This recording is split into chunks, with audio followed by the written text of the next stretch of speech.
Havan topu da var ya. Havan topu. Bu havandır. Yaralı var mı abi başka? Yaralı var. Kaç kişi? Bir bayan dedi. Bu Gençler bir bayan, kişi dedi, bir bayan dedi. bir bayan hayatını kaybetmiş, bir tane de yaralı mı var? Bir tane. Hani yemek yerken. Yemek yerken olmuş.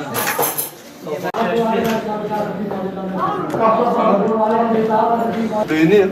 Elbisesi nerededir?